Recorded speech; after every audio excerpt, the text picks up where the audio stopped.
Isaiah 54. Paglipay o Jerusalem, ikaw nga sama sa babay nga wala manganak, singgit sa kalipay kay makabaton kanag mas daghan pang anak kaysa babay nga wala biyae sa iyang bana. Padak-i ang imong tulda og ayaw pagdaginot sa lugar, dugangi pagbukhad og mga tabil ang imong pinuy-anan, patas-i ang mga tisi ug liguna ang mga ugsok, kay musanay kapag ayo o ang imong mga kaliwat maoy manag-iya sa kanasuran ug maoy magpuyo sa mga syudad nga biniyaan. Ayaw kahadlok kay dili ka maulawan pag-usab. Ayaw kalisang kay dili kayam-iran. Hikalimtan mo ang kaulawan sa imong pagkabatan-on ingon man sa imong pagkabiyuda. Kay ang imong magbubuhat mahimong daw imong bana. Ang Ginoo nga labing gamhanan, mao ang iyang ngalan. Ang imong manunubos, mao ang balaang Diyos sa Israel. Siya ang Diyos sa tibuok kalibutan. Sama ka sa usa ka asawang biniyaan ug nagsubo, sama sa batan-ong asawa nga gisalikway, apan gitawag ka pagbalik sa Ginoo ug giingnan. Gibiyaan ko ikaw sa makadiyot, apan mobalik ako kanimo ug mahalon ko ikaw pag-ayo.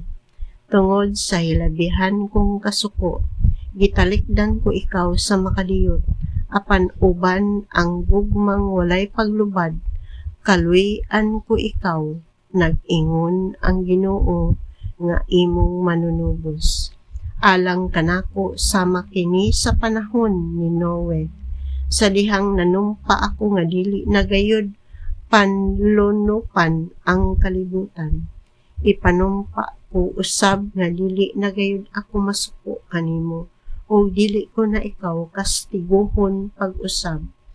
Mga tumpag ang kabukiran, ingon man ang kabungturan, apan ang gugma ko kanimo dili gayud mo lubad, o dili usab mahanaw ang akong kasabutan sa pakigdait nga akong gihimo uban kanimo, nag-ingon ang Ginoo nga nahigugma kanimo.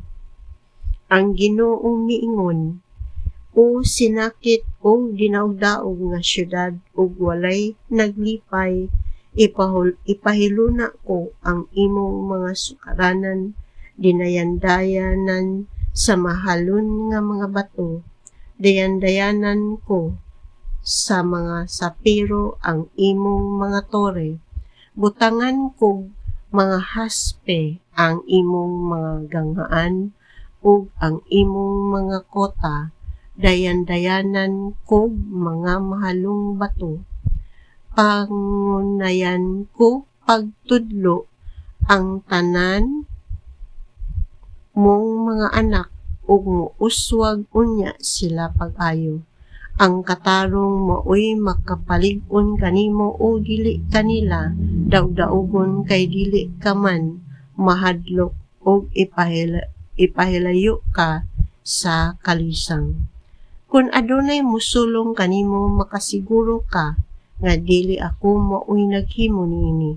Ang musulong kanimo mapukan gayud tungod ug alang kanimo.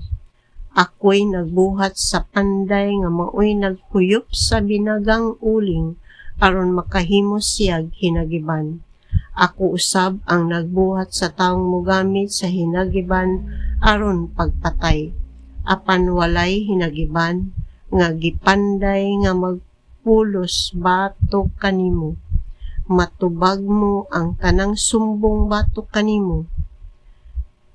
Mao kini ang panulundon sa akong mga alagad, ug hatagan ko sila kadaugan, nag-ingon ang Ginoo.